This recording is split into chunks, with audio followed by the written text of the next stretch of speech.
Muy buenos días, hermanos de la Iglesia Bíblica Jesús y aquellos quienes nos miran durante nuestros tiempos de reflexión y de estudio de la palabra del Señor. Bienvenidos a otro tiempo, este día domingo, a continuar nuestro estudio en el libro de los Hechos. Hoy reflexionaremos en un pasaje relativamente largo, pero que resume un evento que ocurrió durante un momento muy importante en el desarrollo de los primeros días, años, meses o años de la historia de la iglesia. Algunos piensan que el evento narrado en el capítulo 3 y los primeros versículos del capítulo 4 que estaremos reflexionando hoy no necesariamente ocurrió de manera inmediata a los eventos del día de Pentecostés que se narran en el capítulo 2. Pudo incluso haber ocurrido hasta un par de años después. Lo que tenemos en el libro de los Hechos es una compresión de los eventos seleccionados de una forma especial por Lucas, el escritor del libro de los Hechos, para mostrarnos el actuar de Dios a través de sus apóstoles, los apóstoles del Señor Jesucristo, quienes estaban dando el testimonio del Señor. El capítulo 2 concluye narrándonos la vida comunitaria que se estaba desarrollando entre los creyentes en aquellos primeros días. Probablemente algunos de estos creyentes habían ya retornado a sus lugares de origen, de manera que la iglesia continuaba creciendo y vibrante, aprovechando oportunidades para dar testimonio del Señor Jesucristo y del mensaje del Evangelio de Él. Como comienza el capítulo 3, nos dice que Pedro y Juan subían juntos al templo a la hora novena. El uso de este verbo subían podría darnos una idea de la frecuencia y de la costumbre que ellos tenían. Como los primeros cristianos eran principalmente judíos y no, como algunos explican, no habían visto realmente una diferencia, una separación de su fe en Jesucristo como algo completamente diferente de la práctica del judaísmo de aquel momento. De manera que ellos acudían al templo, participaban de toda la adoración que se desarrollaba en el templo como algo normal. Ellos se veían a sí mismos como discípulos del Señor Jesús que estaban proclamando el Evangelio a la comunidad de israelitas. De hecho, de esa manera se va a dirigir el apóstol Pedro a aquellos que lo escuchan en el templo tras el evento de la sanación del paralítico que nos cuenta este pasaje. Podemos entonces ver que la iglesia había estado creciendo, continuaban proclamando el Evangelio, participando de la oración, participando de todo aquello que podía manifestar su fe en Jesucristo y compartiendo el mensaje con aquellos que venían al templo. Se dice precisamente que ellos acudían al templo cada día, es parte de lo que de la manera como concluye el capítulo 2. De manera entonces que como parte de una práctica normal de un judío del primer siglo, aquellos cristianos no habían visto su fe como algo que se estaba distanciando o alejando del pueblo de Dios.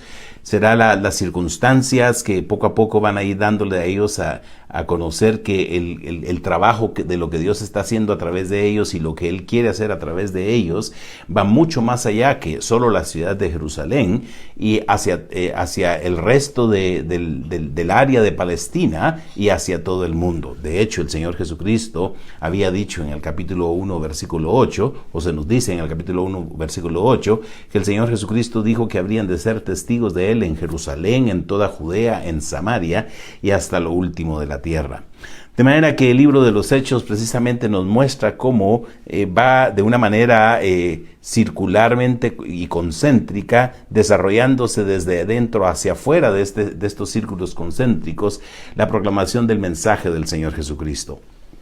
Y para hacerlo, se aprovechan circunstancias, momentos oportunos que permitan demostrar el poder del Señor, no solamente para salvar nuestra vida, sino cambiar y transformar nuestra situación y nuestras circunstancias.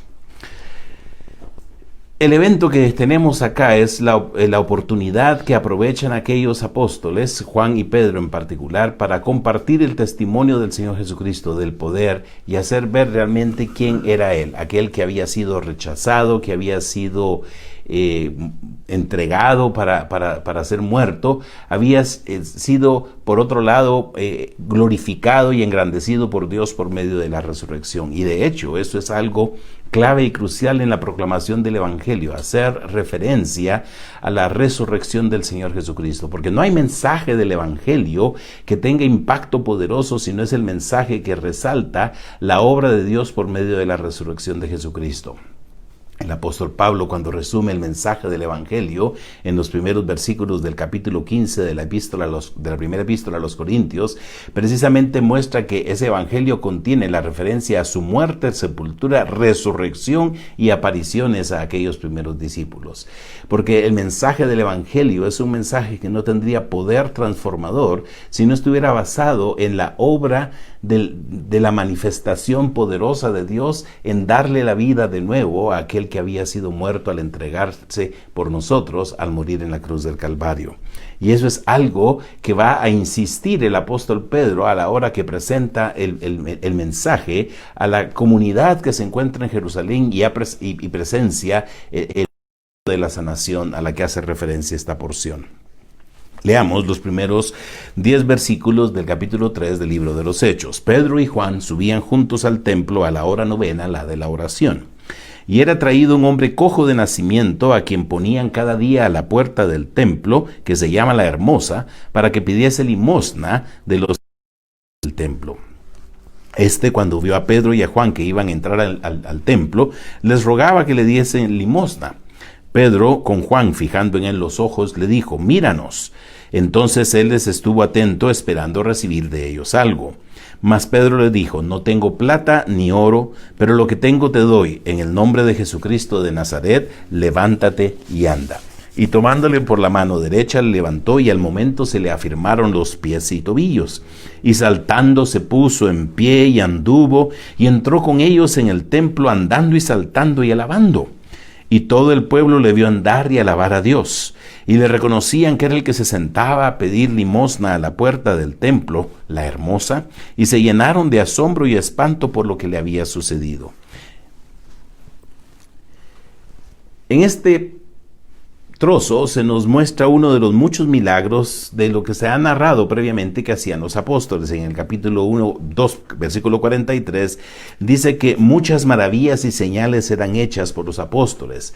Era algo que ocurría, no podemos decir frecuentemente, pero ocurría con cierta regularidad en el desempeño del trabajo que estaban haciendo de testimonio.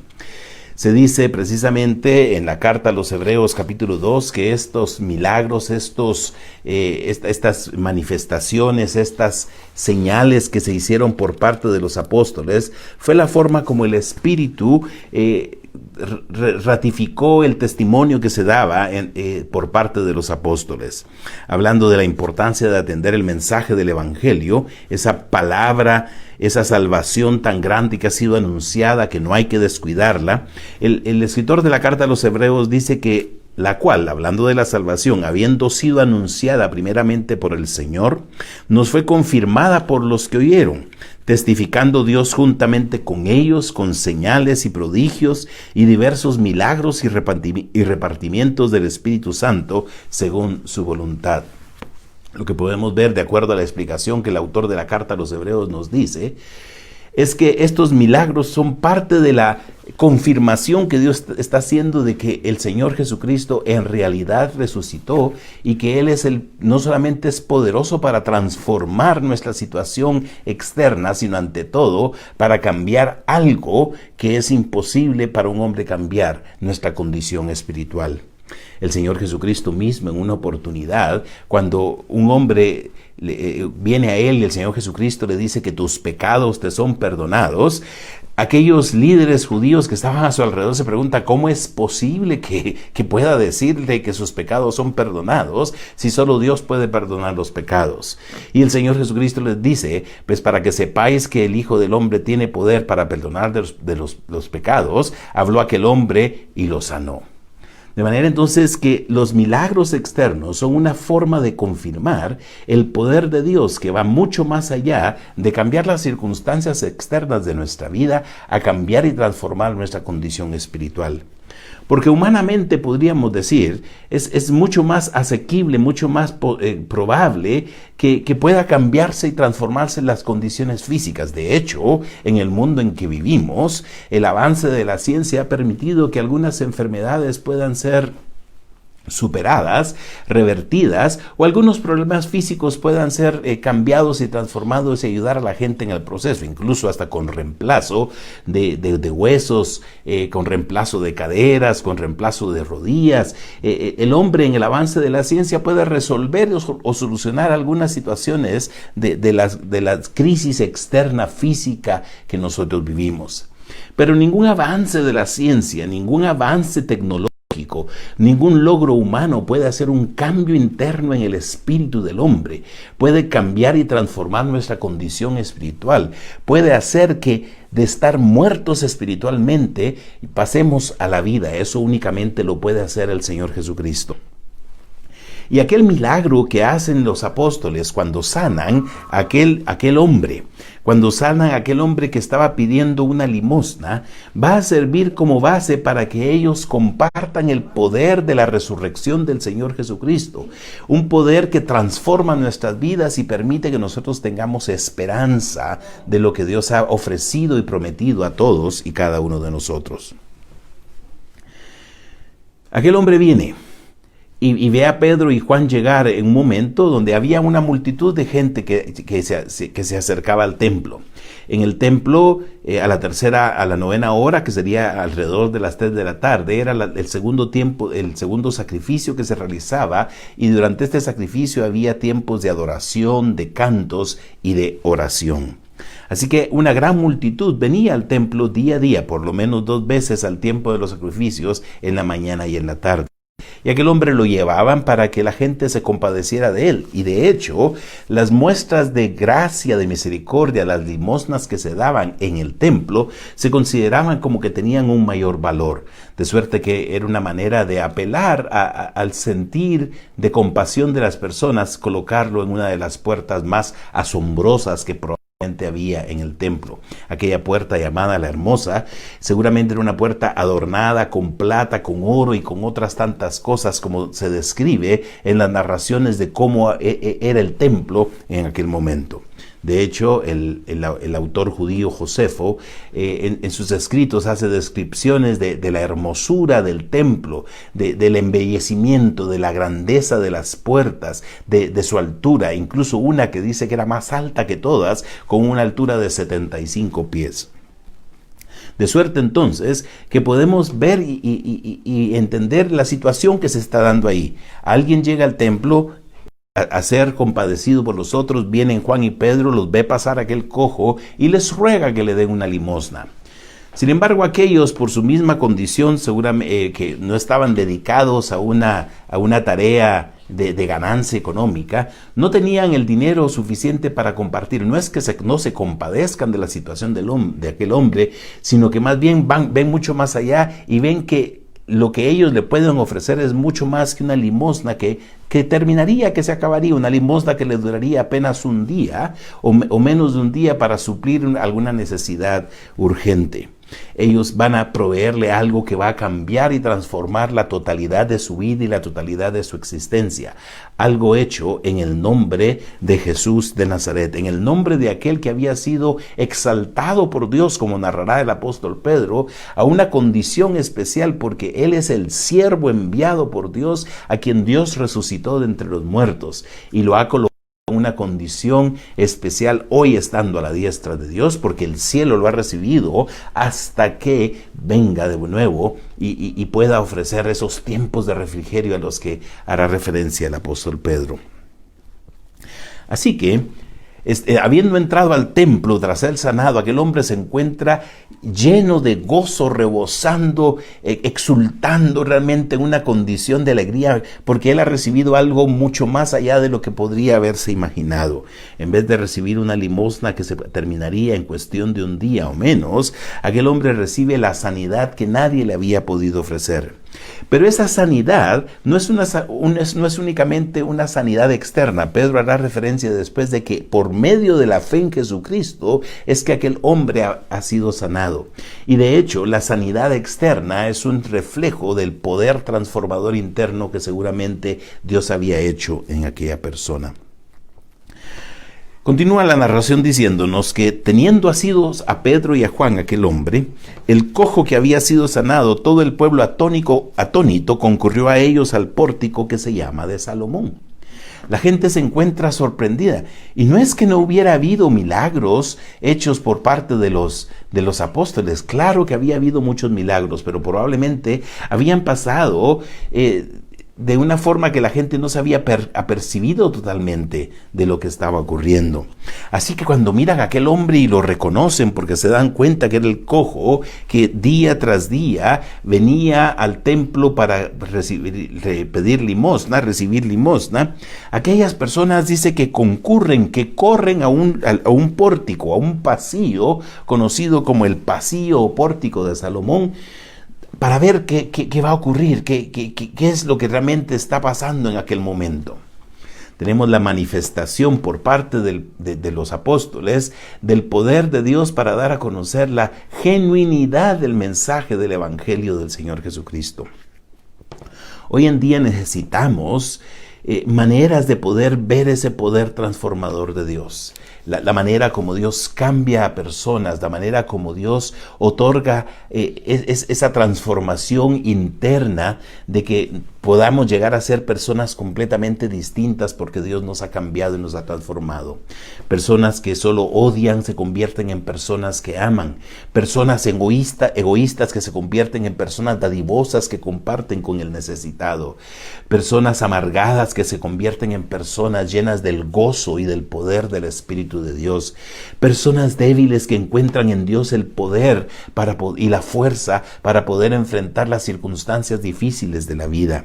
Personas que habiendo sido llenas de incredulidad, habiendo sido llenas de dudas, personas que no habiendo tenido esperanza de ningún tipo, por medio de la fe en Jesucristo ven la esperanza de una nueva vida hacia adelante, en medio de un mundo que colapsa a nuestro alrededor y en medio de un mundo que pierde día tras día las esperanzas.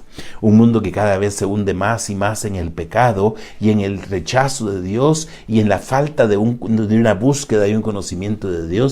Podemos ver a personas que cambian completamente la perspectiva y ven en la vida a nuestro alrededor algo hermoso, algo bello, porque es un don que Dios nos ha dado. Eso solo lo puede hacer el poder transformador de Dios.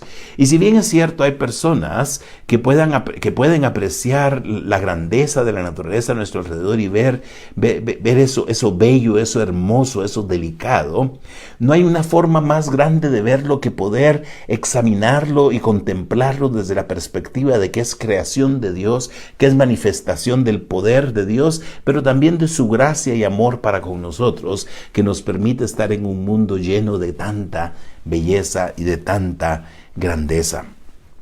Ese poder transformador de Dios necesitamos verlo a nuestro alrededor para que la gente busque explicación de qué es lo que está ocurriendo. La pregunta nuestra es que si realmente estamos predicando ese mensaje del Evangelio del Señor Jesucristo, ese mensaje del poder del Señor Jesús resucitado que cambia y transforma las vidas, o simplemente estamos siguiendo una vida religiosa adaptada a nuestras circunstancias que realmente no busca la transformación de Dios, que eso es lo que Pedro y Juan hacen con aquel hombre. Pedro le dice a aquel hombre: mira, no tengo plata ni oro, pero lo que tengo te doy. En el nombre de Jesucristo de Nazaret, levántate y anda. Nosotros nos preguntamos muchas veces, o nos decimos muchas veces, cuánto quisiera poder tener dinero, recursos, tiempo y tantas cosas para ayudar a la gente que está a nuestro alrededor, para cambiar el mundo. Cómo quisiera poder tener alguna influencia en la política, en la justicia, para que realmente se haga justicia en este mundo lleno de tanta maldad. No debemos pensar en lo que no tenemos y cuánto nos gustaría tener eso que no tenemos. Pedro y Juan no se ponen a rebuscar sus bolsillos a ver si encuentran una moneda para compartir a aquel hombre. Ellos saben que tienen algo que es más importante, algo que es crucial, algo que es una necesidad vital para todos los hombres. Es el poder transformador de Jesucristo. Y si nosotros entendemos y conocemos que tenemos algo, aquellos que hemos creído en Jesucristo, que tenemos algo que es mucho más valioso que el dinero, algo que es mucho más valioso que la fama, que el poder, que la influencia, es eso que tenemos nosotros, es el nombre de Jesucristo que transforma las vidas y las cambia. Si pudiéramos entender y conocer eso y compartirlo y hacerle ver a las personas que eso es lo que nosotros les podemos dar. Es cierto que nos compadecemos del que tiene hambre, nos compadecemos del que no tiene techo, nos compadecemos del que se encuentra enfermo, nos compadecemos del que no tiene ropa que lo cubra, nos compadecemos del que no tiene educación, nos compadecemos de la persona que sufre violencia y maltrato. Pero no podemos cambiar esas situaciones a nuestro alrededor por nosotros mismos, pero hay alguien que sí lo puede hacer y comenzar a cambiar y transformar a la persona desde adentro, y ese es el Señor Jesucristo. Y eso es algo que nosotros sí tenemos. Hemos sido hechos testigos de Jesucristo para predicar y proclamar el mensaje del Evangelio. Así que cuando la multitud viene y acude a Pedro, estando ahí en el pórtico de Salomón, al verlo, le dice al pueblo: varones israelitas, ¿por qué os maravilláis de esto? ¿O por qué ponéis los ojos en nosotros como si por nuestro poder o piedad hubiésemos hecho andar a este? Primero les pregunta por qué se maravillan. Ha habido otros milagros previamente. ¿Qué tiene esto de extraordinario y de especial? ¿O por qué piensan que nosotros somos los sanadores, los hacedores de milagros, aquellos a quienes tienen ustedes que buscar e ir tras ellos para que les satisfagan sus necesidades?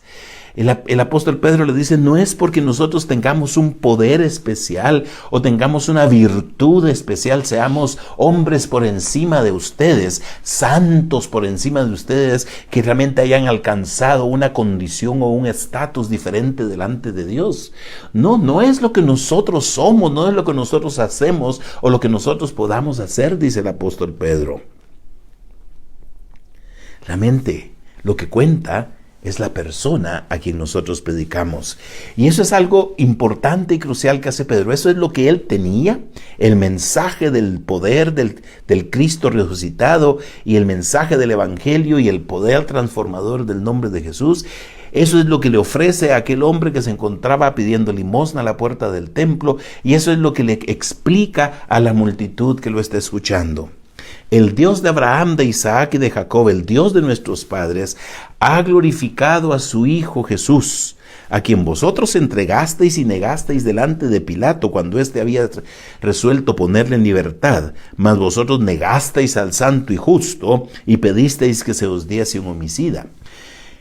Pedro les dice: aquel que ustedes rechazaron, aquel que ustedes negaron, aquel que ustedes escogieron a un homicida por encima de él, siendo él el autor de la vida, Dios, dice, le ha glorificado a su Hijo, a su siervo Jesús. ¿Y cómo es que le ha glorificado? Dios dice: lo ha resucitado de los muertos. Matasteis al autor de la vida, a quien Dios ha resucitado de los muertos, de lo cual nosotros, dice Pedro, somos testigos. Y eso es lo que Pedro tenía, el testimonio de Jesús, el testimonio del Cristo resucitado. Necesitamos comprender que el evento de la resurrección, de la obra de Jesucristo, es algo tan crucial y tan importante que no debemos dejar de predicarlo. Más adelante, el apóstol Pedro dirá, y Pedro y Juan dirá ante los líderes judíos que les están diciendo que no prediquen el Evangelio, que no pueden dejar de hablar de aquellas cosas que han visto y que han oído, porque ellos son testigos de lo que Dios ha hecho. Y nosotros que tenemos al Cristo resucitado en nosotros por medio de la presencia del Espíritu cuando hemos creído en Él, es algo que tenemos y que no debemos dejar de predicar, porque eso es realmente lo que el mundo necesita.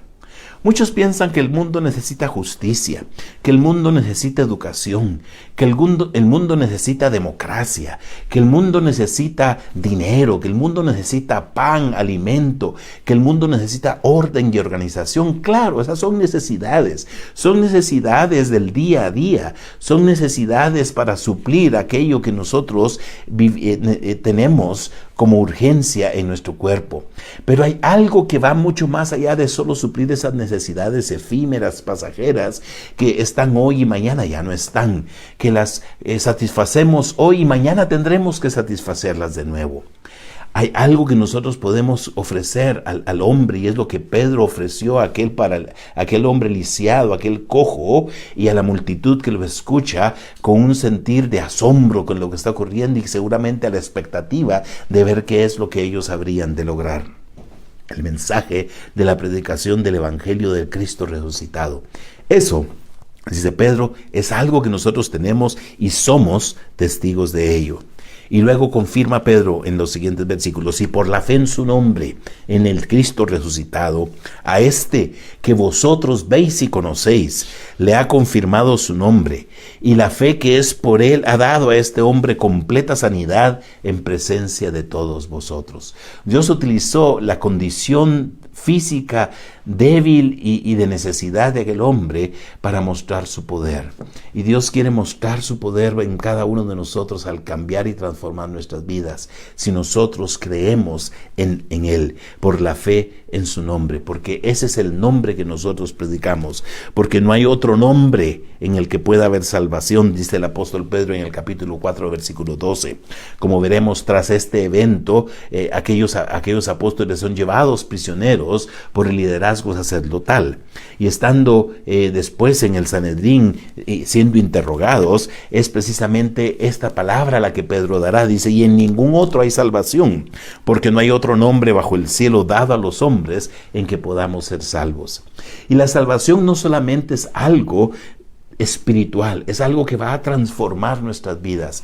El apóstol Pablo habla de esa esperanza que tenemos de que este cuerpo nuestro, que esto corruptible algún día sea vestido de incorruptibilidad, que esto mortal algún día sea revestido de inmortalidad, que seamos cambiados y transformados. El apóstol Pablo dice que algún día el Señor Jesucristo habrá de venir de los cielos, porque esperamos que Él venga de allí y venga a transformar el cuerpo de la humillación nuestra para hacerlo semejante al cuerpo de la gloria suya. Es el de esperanza del cristiano, que algún día este mundo va a ser cambiado y transformado. Son las palabras que el apóstol Pablo dice en el capítulo 8 de la carta a los Romanos, que en medio de las circunstancias de sufrimiento que nosotros vivimos, también hay un anhelo constante, no solamente de nosotros, sino de la creación misma. El apóstol Pablo dice: porque el anhelo ardiente de la creación es el aguardar la manifestación de los hijos de Dios, porque la creación fue sujetada a vanidad no por su propia voluntad, sino por causa del que la sujetó en esperanza, porque también la creación misma será libertada de la esclavitud de corrupción a la libertad gloriosa de los hijos de Dios. Eso es lo que se ofrece en Jesucristo, en ese poder transformador del mensaje del Evangelio del Cristo resucitado. Pedro sigue en su mensaje a aquella multitud diciéndoles lo siguiente: mas ahora, hermanos, sé que por ignorancia lo habéis hecho. El Señor Jesucristo de la cruz le pidió al Padre diciendo: Padre, perdónalos porque no saben lo que hacen. Y el apóstol Pablo también dice en un momento que si hubieran sabido lo que estaba ocurriendo, no lo habrían entregado. Así que Pedro dice: sé que por ignorancia lo habéis hecho, como también vuestros gobernantes, pero Dios ha cumplido así lo que había antes anunciado por boca de todos sus profetas, que su Cristo había de padecer. Algo que no anticipaban los judíos, que el Mesías sería también un Mesías sufriente y no solo el Mesías triunfante que ellos anticipaban. Y viene la exhortación: así que arrepentíos y convertíos para que sean borrados vuestros pecados, para que vengan de la presencia del Señor tiempos de refrigerio. Y Él envía a Jesucristo, que os fue anunciado antes, a quien de cierto es necesario que el cielo reciba hasta los tiempos de la restauración de todas las cosas, de que habló Dios por boca de sus santos profetas que han sido desde tiempo antiguo. Ahí hay palabra de esperanza de la restauración y la transformación total del mundo en que vivimos. Y para poder anticipar y vivir en esa esperanza, de ese cambio total de lo que Dios va a hacer a esta naturaleza, a este mundo, a nuestras vidas en algún momento, Pedro le dice a aquellos: arrepentíos y convertíos. Y eso es lo que necesitamos hacer cuando somos confrontados con el mensaje de lo que Dios hizo por medio de Jesucristo.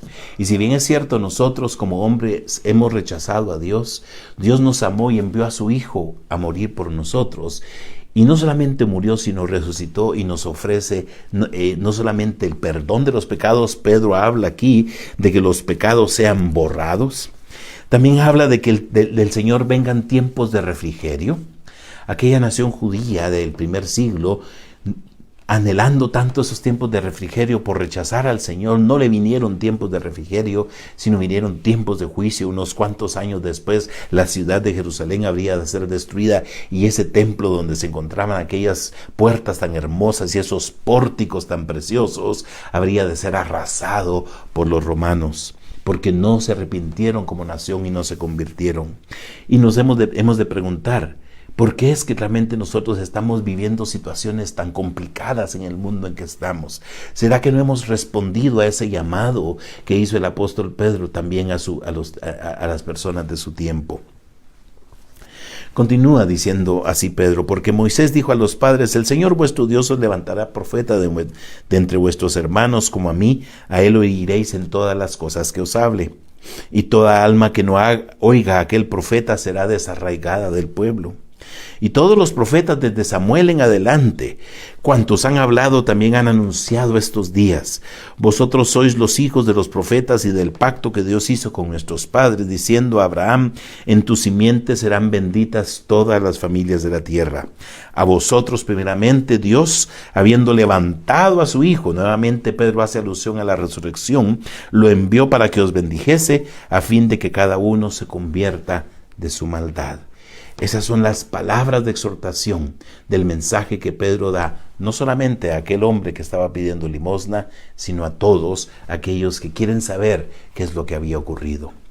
Y eso es lo que nosotros tenemos que hacer: aprovechar las oportunidades de las circunstancias de la vida a nuestro alrededor para dar un testimonio eficaz del mensaje del Cristo resucitado. Estando en esa proclamación del Evangelio, continúa narrando el capítulo 4, que hablando de ellos al pueblo, vinieron sobre él los sacerdotes con el jefe de la guardia del templo y los saduceos, resentidos de que enseñasen al pueblo y anunciasen en Jesucristo la resurrección de entre los muertos. El sacerdocio y los saduceos eran una secta judía que negaba la resurrección de los muertos, entre otras cosas. Negaban también la existencia de los ángeles y negaban los espíritus. Y a ellos les parece algo irracional la predicación de la resurrección de Jesucristo. Así que se oponen a aquello. Vienen tras los apóstoles, les ponen mano encima, los ponen en la cárcel hasta el día siguiente porque era tarde. Sin embargo, aquel mensaje de la predicación de la resurrección de Jesucristo tuvo impacto. Versículo 4 del capítulo 4. Pero muchos de los que habían oído la palabra creyeron, y el número de los varones era como 5,000. La iglesia estaba creciendo porque el mensaje del Evangelio del Cristo resucitado se estaba predicando. La pregunta para nosotros es: ¿qué estamos haciendo en el mundo? ¿Estamos simplemente satisfaciendo necesidades externas? Y no es que esas necesidades no deban satisfacerse. Los apóstoles, los escritores del Nuevo Testamento hablan de la importancia de que suplamos para aquellos que padecen necesidad. Dice el apóstol Juan: ¿cómo es posible que alguien diga que ama a Dios y no muestra amor a su hermano que está pasando necesidad, que está desnudo, que tiene hambre, que tiene frío? No es posible que le digamos: vete en paz, que Dios te bendiga. No, hay que compartir, y lo mismo dice Santiago. El apóstol Pablo dice que hay que trabajar para compartir con con el que tiene necesidad. Así que no es que ignoremos esas necesidades externas y no proveamos, y no suplamos, y no compartamos, y no trabajemos para de alguna manera aliviar la situación del mundo a nuestro alrededor. No significa que vamos a descuidar la justicia, oponernos a la maldad y a la corrupción que existe en el mundo y a la violencia. Claro que debemos predicar un mensaje que se enfoque en buscar precisamente la justicia, pero nuestro mensaje principal debe ser hablar del Jesucristo resucitado, porque esa es la mayor necesidad que el hombre tiene, y eso es lo que los apóstoles hicieron. No pelearon por ver cómo podían proveerle a aquel hombre de unos centavos, le proveyeron lo que tenían y le dieron sanidad. Y a aquella multitud le dijeron que su situación ante las circunstancias difíciles que se vivían, porque la Palestina del primer siglo estaba en una situación políticamente convulsa. Y de hecho, el nacionalismo judío llevaría la situación a tal punto que se rebelarían en contra de los romanos, liberarían a Jerusalén alrededor del año 66 y tendrían libre la ciudad por un periodo de unos 3,5, 4 años, hasta que los romanos vinieron a destruir la ciudad. La situación era tal que había mucha intranquilidad política, mucha intranquilidad del liderazgo.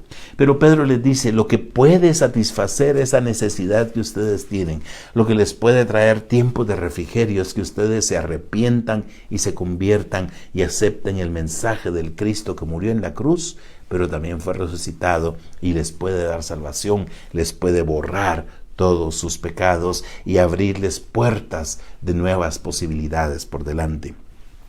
Ese es el mensaje que nosotros debemos predicar. Y en medio de situaciones de necesidad del mundo en que vivimos, no nos debemos replegar y sentirnos amilanados, sino más bien con el poder de ese Espíritu que hemos recibido, debemos ir y proclamar el mensaje del Cristo resucitado. Aunque haya rechazo a ese mensaje, aunque haya personas que digan que Jesús ni siquiera existió, que Jesucristo era imposible que hubiera resucitado, porque realmente se duda de la historicidad del Jesús, del Cristo del Nuevo Testamento. Tenemos la confirmación del mensaje del Evangelio, o mensaje de los Evangelios y del Nuevo Testamento, que ratifican la existencia de Jesús por un lado, pero también de su resurrección. Y aunque haya gente que lo rechace, como los saduceos y el liderazgo de los sacerdotes, lo rechazaban e incluso pusieron manos encima de Juan y Pedro y los metieron a la cárcel, no debemos dejar de manifestar el mensaje del Evangelio del Cristo resucitado. Toda oportunidad debemos aprovecharla para dar testimonio eficaz de aquello para lo que hemos sido nombrados testigos de Jesucristo. Porque hay un mundo a nuestro alrededor necesitado del mensaje del Cristo resucitado. Y para eso nos ha dejado Dios como iglesia en el mundo, para hablar del Cristo resucitado, que cambia, transforma vidas y almas. Que el Señor les bendiga y les continúe bendiciendo y prosperando en la medida que gozan del poder de Cristo en la vida de cada uno de ustedes.